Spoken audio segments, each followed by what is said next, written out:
Bapa di surga, penuhi hati kami Bapa. Biarlah firman-Mu yang kami dengar pada siang hari menjadikan kami kuat, Amin. menjadikan kami penuh harapan bahwa dalam kehidupan ini Tuhan, mata kami, pikiran kami tertuju hanya kepada-Mu Bapa. Tidak ada yang lain. Semua yang membuat kami menjadi tawar hati oleh keadaan-keadaan kami di dalam nama Tuhan Yesus, Bapa yang luar biasa itu akan membawa kami ke dalam kedamaian. Terima kasih Tuhan. Kami sambut firman-Mu dalam nama Yesus. Amin. Boleh nyanyi Pak Amazing Grace Pak. Sangat ada kata-katanya. Sangat besar.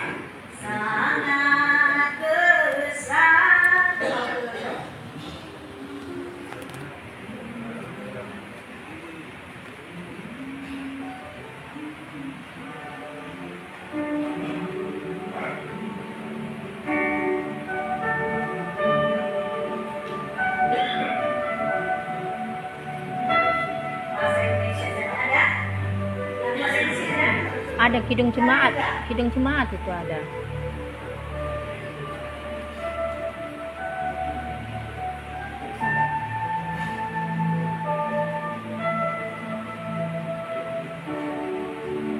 Ya, lagunya seperti ini. Hilang. Sangat besar anugerah-Mu. Memberi yang selamat. Memberi Enggak. anugerah. Itu aja Kak. Oh.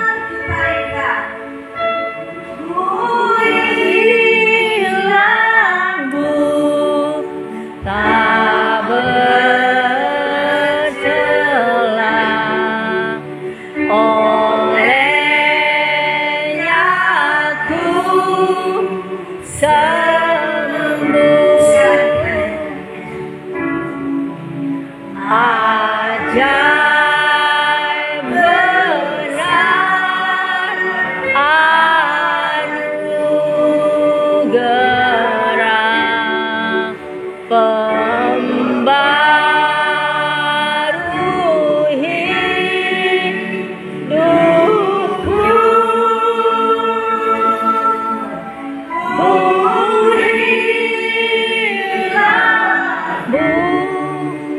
Tak bercela, olehnya aku sembuh. Ada seorang laki-laki yang dia ateis, gak percaya Tuhan.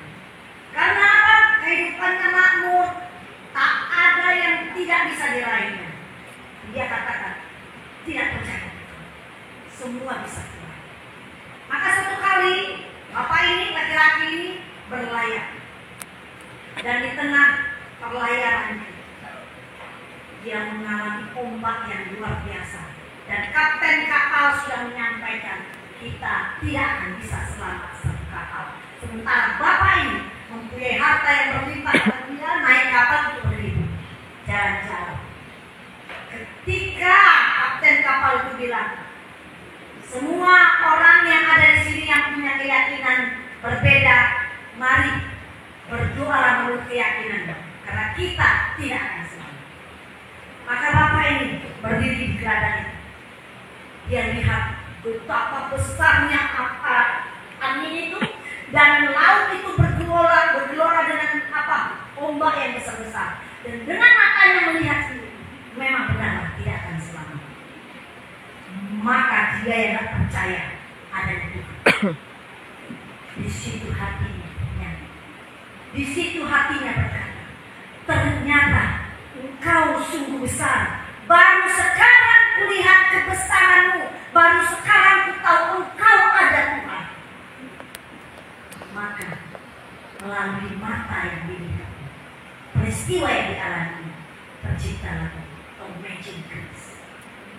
Saudara yang dikasihi Tuhan, Tuhan punya banyak cara untuk memperkenalkan dirinya kepada kita. Amin. Amin. Kita baca firman Tuhan bergantian dari Yeremia 18. Yeremia 18 ayat 1 sampai 11. Perikopnya adalah pelajaran dari tukang periuk. Ya, saya ayat 1 selanjutnya kita bergantian. Begini firman Tuhan. Firman yang datang dari Tuhan kepada Yeremia bunyinya, Pergilah dengan segera ke rumah tukang periuk.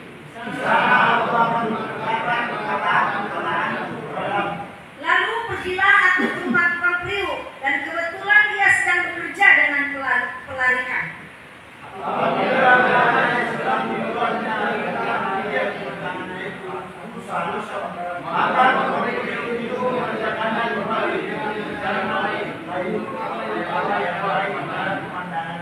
Kemudian datanglah firman Tuhan kepadaku bunyinya,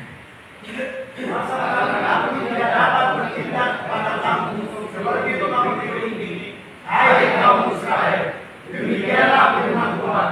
Sungguh seperjalan kalian dan tangan tukang periuk. Demikianlah kamu denganku, hai kaum Israel. ada kalanya aku berkata tentang suatu bangsa dan tentang suatu kerajaan bahwa aku akan mencabut, merobohkan, dan membinasakannya. Tetapi apabila bangsa yang terhadap siapa kamu berkata demikian telah bertobat dari jalannya, maka menyesallah aku bahwa aku hendak menjatuhkan malapetaka yang mengandungkan terhadap mereka. Ada kalanya aku berkata tentang suatu bangsa dan tentang suatu kerajaan bahwa aku akan membangun dan menanam mereka. Tetapi apabila mereka melakukan apa yang jahat di depan mataku dan tidak mendengarkan suaraku, maka menyesallah aku bahwa aku hendak mendapatkan kehukuman yang tidak itu kepada mereka. Sama-sama kita tadi, sebab itu katakanlah kepada orang Yehuda dan kepada penduduk Yerusalem, beginilah firman Tuhan, sesungguhnya aku ini sedang menyiapkan malapetaka terhadap merancangkan rencana terhadap. Baiklah kamu masing-masing bertobat dari tingkah lakumu yang jahat, dan perbaikilah tingkah lakumu dan perbuatan. Amin. Shalom semuanya ya. Ya, tema firman Tuhan di bulan Juni adalah kasih Allah yang mengubahkan, kasih Yesus yang mengubahkan. Ya. Saudaraku, di firman di Nas Yeremia ini, Tuhan ini sudah sampai kepada ubun-ubun marahnya. Begitu marahnya karena tingkah laku bangsa Israel ini yang tidak pernah mau bertobat. Bertobat sebentar jatuh lagi, bertobat sebentar jatuh lagi. Ketika bangsa Israel merasa kurang, Tuhan gak kasih apa-apa, jatuh lagi ke dalam dosa. Jatuh, bolak-balik jatuh. Itulah kerjaannya bangsa Israel. Ya kan, sampai Tuhan kalau di balik perjanjian baru, perjanjian lama, Tuhan itu kalau misalnya mau menyampaikan rencana-rencana yang akan mau dia lakukan kepada bangsa Israel, apakah dia mau menghancurkan, apakah dia mau melenyapkan, mendatangkan musibah, itu pakai nabi. Beruntungnya kita di zaman ini Tuhan gak perlu pakai nabi. Di perjanjian baru Tuhan bisa langsung ngomong melalui Yesus Kristus.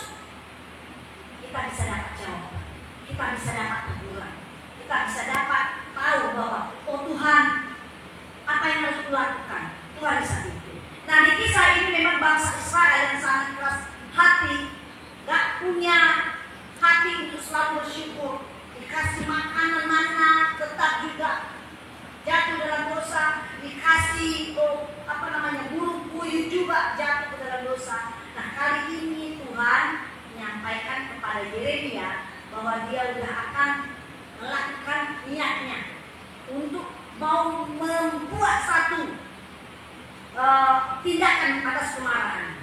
Tapi sebelum dia lakukan itu, dia suruh si Yeremia, pergi kau ke tukang periuk. Ya, kan kadang-kadang kita mikir ya, kok amal itu kan bisa disampaikan aja. Kalau sampaikan bangsa Israel. Saya akan membumi haluskan, saya akan menghukum dan segala macam. Kali ini tidak, Tuhan suruh dengan Priuk supaya Yeremia ini melihat dan mendengar, ya kan? Kalau kita melihat akan lebih gampang kita sampaikan, itu betul, daripada hanya mendengar saja. Lebih gampang kita menyampaikan kepada orang ketika kita melihat dan mengalami. Seperti tadi lagu Imagine Grace. Imagine Grace itu yang menciptakan itu pasti dia sudah didengarnya mengenai firman Tuhan, Yesus begitu, begini.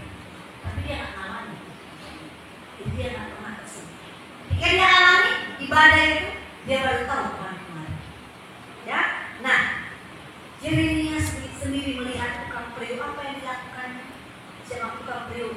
Tukang periuk itu buat bejana ya, apa ya bentuknya mungkin bulat. Terus dilihat-lihatnya, nggak bagus, hancurkan lagi. Dibuat agak lonjong dilihat, nggak bagus, hancurkan lagi. Dibuat oval, agak bagus, maka sudah diletakkannya. Dan itu semua dilihat sama Yeremia. Kemudian setelah bentuk yang agak bulat merasa bagus, tukang periuk yang melihat bagus, maka bejana itu, tanah liat itu diapainnya? Dibakar, Pak. Supaya apa? Supaya ketika dibakar tanah liat itu menjadi keras, nggak lagi bisa hancur dan pecah dan gampang retak. Untuk apa Tuhan suruh Yeremia? Itulah karakter manusia yang akan dibentuk. Makanya ayat 6 dikatakan, menurutmu, apa kata ayat 6? Masakan aku tidak dapat bertindak kepada kamu seperti tukang periuk ini, hai kaum Israel. Demikianlah firman Tuhan, sungguh seperti tanah liat di tangan tukang periuk, demikian kami di tanganmu, hai kaum Israel. Firman Tuhan ini juga berlaku bagi kita, Pak. Kita ini juga di tangan Tuhan. Kalau bapak-bapak hari ini sudah mengenal Tuhan, sudah tahu bahwa Tuhan itu sanggup menolong kita, artinya kita ini di tangan Tuhan. Kalau Tuhan hari-hari kemarin mungkin membentuk engkau, menghancurkan, bentuk lagi, menghancurkan, bentuk lagi, maka lewat masalah-masalah yang kau hadapi, itu menjadi api yang sangat panas untuk membuat kita kuat, untuk membuat kita gampang terjatuh, untuk membuat kita mata kita hanya tertuju kepada Tuhan, bukan kepada masalah-masalah. Amin. Amin. Saudara yang dikasihi Tuhan, maka Nabi Yeremia pergi kepada bangsa Israel. Tetapi ayat 10, tapi apabila mereka, ayat 9, ada kalanya aku berkata tentang suatu bangsa dan tentang suatu kerajaan, bahwa aku akan membangun dan menanam mereka. Saudaraku yang dikasihi Tuhan, ketika kita dalam bentuk yang sudah menurut kita sempurna, kita sudah rajin ke gereja, kita sudah rajin berdoa, tapi Tuhan bilang, belum anak, kau masih belum sempurna, harus kuhancurkan, harus membuat kau benar-benar tahu bahwa akulah yang membentuk bejanamu, akulah yang membentuk karaktermu yang bagus. Tuhan sudah merancangkan yang baik kepada bangsa Israel. Tuhan juga sudah merancangkan yang baik bagi kita. Mungkin lewat engkau di sini, ini adalah salah satu rencana Tuhan untuk membuat engkau menjadi bejana yang Tuhan mau, bukannya kita mau. Mungkin lewat peristiwa sakit kita, kemiskinan, segala macam yang lain, Tuhan sedang membentuk kita membentuk bejana yang kita mau. Begitu bangsa Israel, Tuhan menyiapkan rancangan yang terbaik di bangsa Israel. Ya, tetapi ayat 11, sebab katakan kepada orang Yehuda dan kepada orang Yerusalem, beginilah firman Tuhan. Nah ini dia, sesungguhnya aku ini sedang menyiapkan malapetaka kepada kamu dan merancangkan rencana terhadap kamu. Sebelum malapetaka itu bertobat, supaya rancanganku itu tidak terjadi. Aku bisa, kata Tuhan, aku bisa mengembalikan rancangan itu yang merencanakan yang jahat sama kamu, merancangkan malapetaka sama kamu. Ketika kulihat kau bertobat, itu tarik kembali.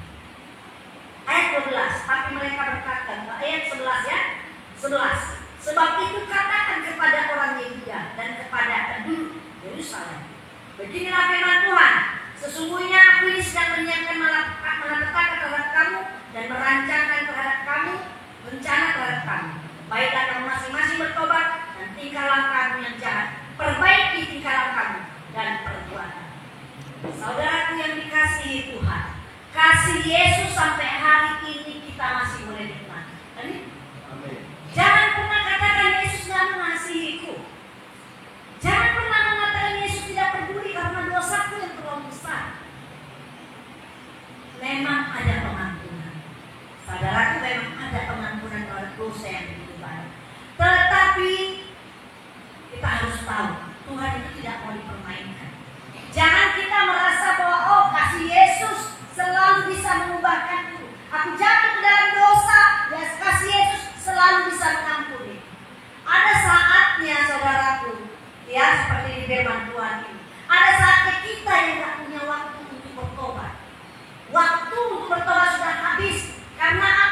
Mungkin engkau di dalam sini mendengar juga ya peristiwa-peristiwa yang terjadi bukan hanya di Indonesia tapi juga di dunia ini, Pak.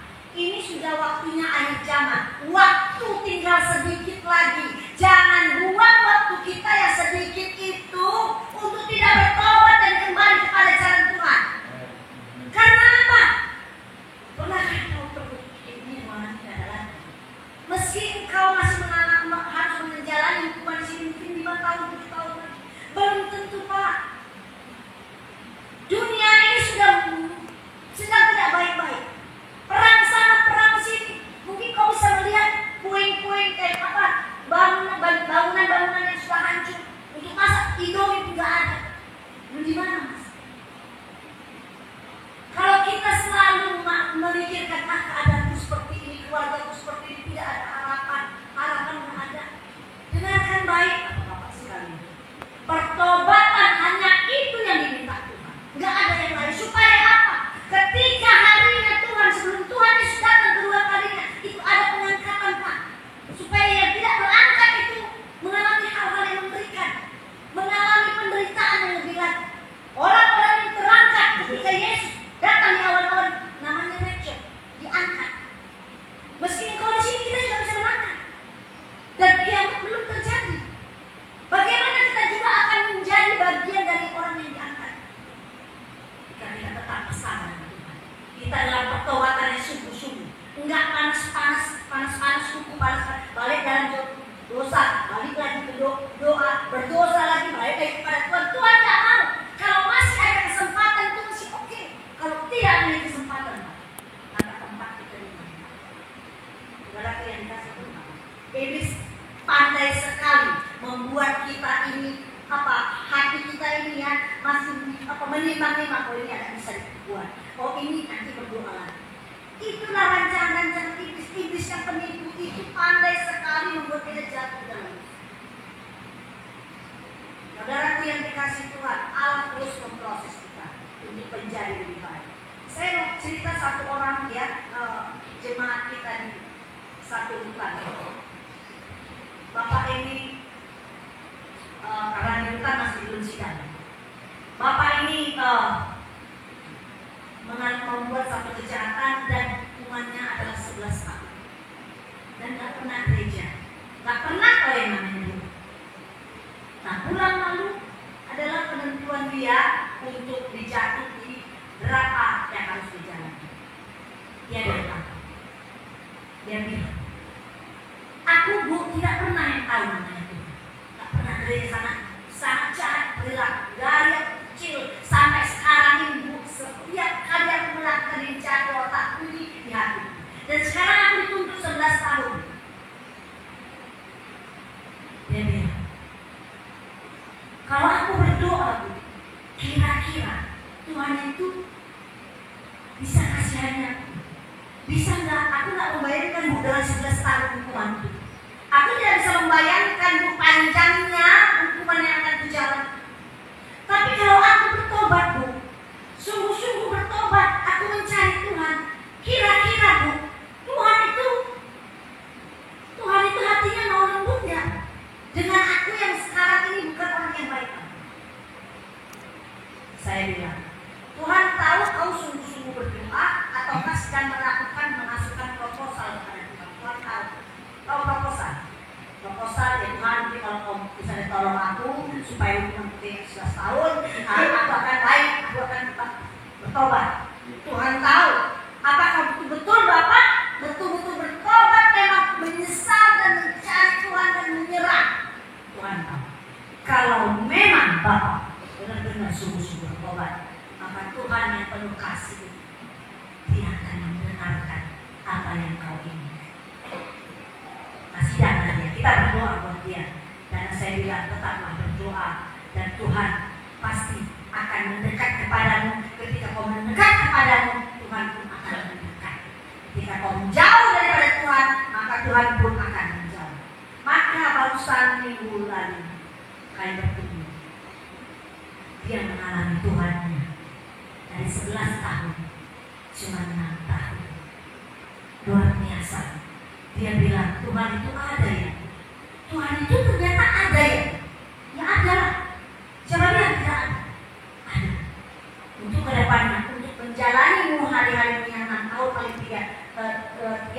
supaya jalan bisa masuk ke dia? Kau cari Tuhan. Seperti kau menerima dia, mencari dia, menemukan dia di tempat seperti ini. Saudara yang dikasihi Tuhan, begitu juga dengan kita. Kasih Tuhan itu sangat besar. Dosa bangsa Israel yang bolak-balik jatuh dalam dosa, bertobat kali-kali, itu aja kerjaannya. Tuhan pun tahu kita seperti itu. Sekarang masalahnya, apakah kita sungguh-sungguh supaya kita menjadi bejana yang betul-betul indah. Setelah indah itu dibakar Tuhan keras. Apapun persoalan, apapun masalah, bejana itu kita yang gak gampang retak, gak gampang tawar hati, gak gampang bersungguh-sungguh. Tetapi yang ucapan-ucapan syukur dalam pulihkan Tuhan. Saudara yang dikasih Tuhan, apa yang ada dikasih Tuhan sama talentamu? Apa yang kau punya yang bisa kau berikan sama Tuhan? Menyanyikan, berpuisikan, menasehatikan, berikan yang terbaik sama Tuhan. Karena itu persembahan kita. Kalau kita mempersembahkan sesuatu, kalau zaman dulu Pak, orang-orang Israel perjanjian lama, ketika dia mempersembahkan sesuatu, ada korban. Ada yang dia bawa, kalau nggak domba, kambing, minimal burung merpati. Barulah korban itu akan membawa dalam persembahan yang benar. Nah, kita udah enak nih Pak. Kita di perjanjian baru di zaman sekarang nggak perlu cari-cari domba, nggak perlu bawa korban, nggak perlu bawa merpati sehingga kita bakar, kita bersembah, enggak. Korbanmu yang sejati adalah hatimu ketika kau menyembah Tuhan, muji Tuhan, berdoa kepada Tuhan dengan sungguh-sungguh. Itulah korbanmu bagi Tuhan. Contoh, saya kasih contoh nih ya. Satu orang pelari yang hebat, dia terkenal dengan 100 meter speed ya, kecepatan 100 meter, dia terkenal pasti menang kalau lomba. Sekali waktu dia masuk dalam perlombaan di Olimpiade, Pak. Tentu nama dia dimasukkan di kecepatan 100 meter ya. Tapi waktu ditentukan kapan waktunya Olimpiade berjalan, hari Minggu, Bapak ini langsung menyampaikan kepada panitia, maaf, saya tidak bisa mengikuti perlombaan 100 meter ini, sebab saya harus beribadah kepada Tuhan saya karena ini hari ini. Jadi bagaimana? Kan sayang Pak, nggak apa-apa. Saya tidak bisa diganggu ibadah saya hari ini. Meskipun itu akan menjadi satu korban, karena dia harus mengorbankan 100 meter. Baik, kalau begitu Pak, kami ganti saja ke 400 meter. 400 meter dia nggak pernah latihan Pak. 400 meter dia nggak pernah tanding. Otomatis semua orang akan menyangka pasti kalah. Tapi namanya dimasukkan ke 400 meter. Maka hari itu pun terjadi. Hari Minggu dia tidak tanding, dia beribadah kepada Tuhan. Yang mengorbankan apa yang menjadi kebanggaan. Dan Seninnya baru dia lomba 400 meter. Apakah Tuhan tidak memperhitungkan korban? Tuhan memperhitungkan. Sekalipun tidak ada pelatihan, tidak ada peluang untuk dia bisa menang 400 meter kalau tak pernah, dia tak pernah tanding. Tapi Tuhan melihat, dia tanding dan dia menjadi pemenang nomor 1 400 meter. Dan itu menjadi rekor baru. Dia melompat dari 100 meter ke 400 meter. Itu luar biasa. Saudara, Tuhan tidak akan pernah tidak memperhitungkan apa yang kita korban. Tuhan perlu korban buat menyembah. Korbannya apa? Bukan uangmu. Apa yang menyenangkan hatimu, berikan korban itu kepada Tuhan. Itulah korban penyembahanmu. Mungkin hari ini kau malas, siapa tahu besok malas. Padahal kau tahu jam 10 pagi adalah hari ibadah. Tapi kau korbankan, mungkin semalam kau tidur jam 3 pagi. Sehingga kau sangat harus tidur siang. Tapi kalau kau harus korbankan masa tidur, kau tenang, kau bilang Tuhan, aku mau beribadah. Saya kemarin tadi sudah muntah-muntah, sudah keringat dingin, ya, sudah di jalan udah oyong. Bahkan ketika saya cuci masih dulu, saya bilang Tuhan Yesus, biarkan Kau berbicara melalui firman-Mu, menguatkan kami, menguatkan semua jemaatmu di sini. Maka sekejap saja saudara, sakit itu hilang. Keringat itu menjadi anak kudus. Siapa yang membantu? Tuhan memperhitungkan. Saudara yang dikasih Tuhan, setiap kita mengalami masa-masa, setiap kita mengalami masa-masa di mana kita harus memilih, apakah kita menyembah Tuhan ataukah mengikuti kesenangan kita. Oleh karena itu, Tuhan mau kita dipulihkan lewat firman ini, lewat Yeremia 18 ayat 1 sampai 11 ini.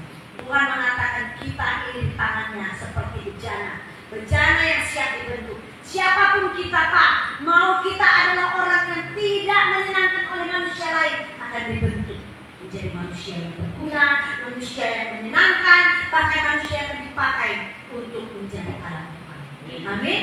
Kalau engkau mampu, engkau saja yang dalam hatimu dikatakan di hatimu, Tuhan, aku mau, aku menjadi bejana di tanganmu. Ubahkan aku Tuhan, apapun keadaan Tuhan, mulai sekarang Tuhan, detik ini juga Tuhan, engkau sanggup membuat pikiranku, hatiku dan segala macam yang ada dalam hidupku berubah. Kalau kau mau sungguh-sungguh, Tuhan akan melakukannya seperti yang saya alami barusan saja di tempat hidup. Mujizat tidak dialami oleh orang-orang kudus saja Pak, mujizat dialami oleh orang-orang yang hatinya rindu kepada Tuhan, bergerak kepada Tuhan. Maka Tuhan akan menjawabmu langsung. Jangan kau ingat dosamu, karena ketika kau meninggalkan dosamu, Tuhan pun tidak tanya-tanya. Jangan kau ingat, andainya kau dengarkan sama iblis, kau tidak layak, kau tidak layak, kau tidak layak, itu perkataan dan mengingat semua dosa-dosa.